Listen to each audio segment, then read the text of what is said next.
I've been an entrepreneur and a mother for almost 20 years each. I've certainly dealt with my share of working mom guilt, but in this video I want to share some of the strategies that helped me to overcome it, as well as some of the things I wish I'd done differently in hopes that my hindsight might really support you. I'm even going to share the perspective of my 20-year-old son. So hit that like button and let's talk.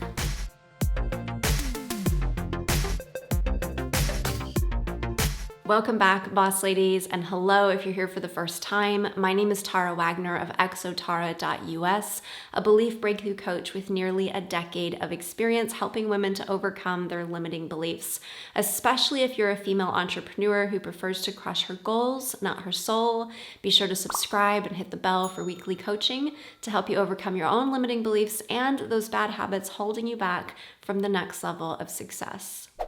I've got a lot to share here, both in what I did well and where I really struggled over these past 2 decades of juggling business and family. And my hope is that in the comment section, you will also lend your advice to other women who might be going through the same thing. Let's jump right in with the first thing that I really found I had to do, and that was shift my perspective. What we focus on will nurture and grow. And so my perspective, my emotions around how I was working, when I was working, whether or not I should be working, influences his emotions as well. What we focus on, we nurture and grow. So if I focus on all the things I couldn't do or didn't think I was doing right, or all of the guilt that I felt, all I was gonna do was feed that and nurture it and grow it. I learned really early on that my emotions and perspective are gonna influence his emotions and perspective. And I learned this because I had stumbled across a study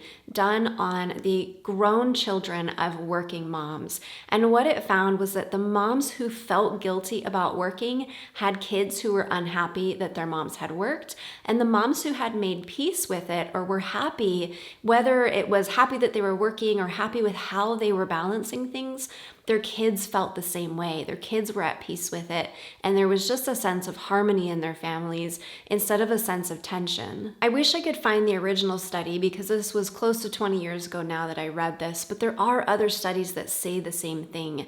What this really allowed me to do was make peace with my decision to honor my needs, to honor my sense of purpose and the passion that I had for the work that I was doing. This allowed me to pass on those emotions instead of the frustration or the guilt or all of the other negative emotions that I was feeling instead. In order to pass those positive emotions on to my son, what I actually tangibly did was share with him the work that I did, the passion that I had for it, who I was helping, how I was helping them. Over dinner, we would talk about our day and I would share the things that I was excited about. Celebrating my wins also encouraged him to celebrate his wins, and it just created a really supportive environment in our family for the passions that we each individually had. The next thing that I did, and I did not do this very well, and it took me a long time to do it, was to do my best to just chip away at the time management issues that I was struggling with. At one point, I was working 16-hour days, and that was my fault. It wasn't because it was necessary. It was because I didn't understand time management as priority management, and I was wasting a lot of energy, and I was showing up in my family just tired and frustrated and angry at myself and angry at my work, and it really created for a while there a lot of stress in our family.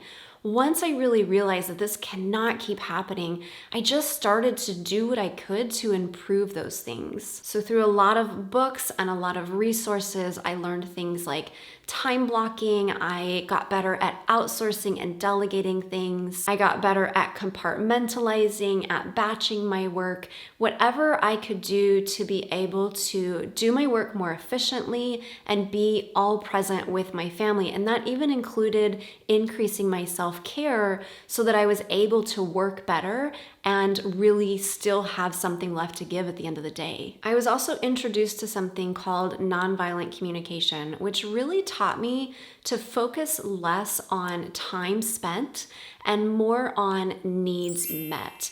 I had this idea that I had to be spending a certain amount of time with my business and a certain amount of time with my family, and it never seemed to be enough for either. But when I just started to focus on, are our needs met? Are the needs in my business being met with the time that I'm giving it? Are the needs in my family being met with the time that I'm giving them? If everybody's needs are met and everybody's happy, that doesn't necessarily mean that has to be a certain amount of time. We can sometimes meet everybody's needs and fill everybody's cups. If we do it in a really good way, we can do it in a really short amount of time. So there were times when my son needed less time from me. There were times where his needs required more time from me. But instead of focusing on the time, I just kept focusing on what is he needing right now and how can I best serve those needs, at the same time still honoring my needs and the needs of my business. This really might not sound like a big shift, and it is really subtle, but it really did make a huge difference, because there's no such thing as work-life balance, but there is such a thing as work-life harmony. And when we're focused on harmony, we're focused on needs being met, the amount of time just kind of goes out the window. You no longer are stressing about time because you're just really keyed into what is everybody needing right now. And again, what are some of the strategies, the best ways that I can meet these needs? And number 4, I forgave myself a lot. There was just a lot of times where I messed up, and I just had to acknowledge that I'm human. I might want to be an amazing mom and I might want to be an amazing business owner, but that doesn't mean that I can be everything to everyone all the time. I can show up and do my best, and that will still be imperfect. And I really have got to learn a lot about forgiveness, self-forgiveness over the past 10 years. I wish I had learned this in his first 10 years.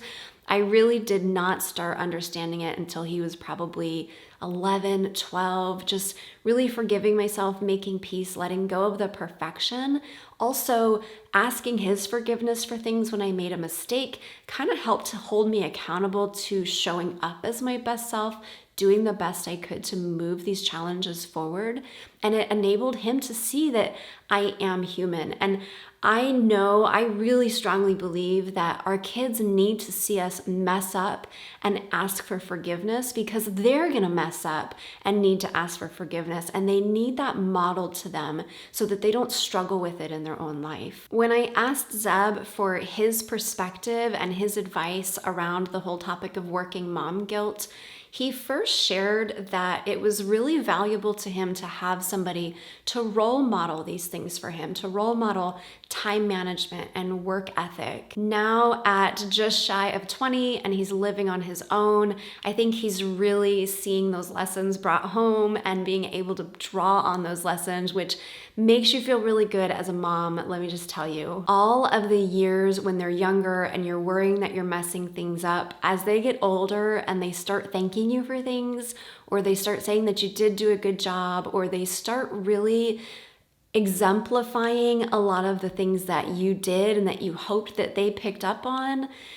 Ladies, it is the best feeling in the world to know that you did not totally mess them up. Maybe just a little, but not completely. But he also had this to say specifically around feeling guilty. I don't really think that you really should feel guilty. I mean, you're doing something that's, if not necessary, then definitely very important. So long as you're conscious of what you're doing and how you're doing it, and you're making an effort to improve things, I think that's just a fact of life. You can't really do too much wrong after that, so long as you're looking to do better. Talk about a proud mama moment. His heart, he's such a good man. In terms of what I really wish that I had done differently, I wish that I'd gotten support sooner. I did really well getting support in terms of helping him and spending time with him when I needed to work. I really was able to lean on family a lot and was really thankful for that. Even though it was difficult for me, I really just put myself out there and allowed him to, have Fridays with grandma. This allowed him to not feel like I wasn't present. It just felt like a special day for him. He was still spending it with close family, with people who cared for him, which allowed me to feel a little less guilty. But what I really am talking about when it comes to support is getting support in my business.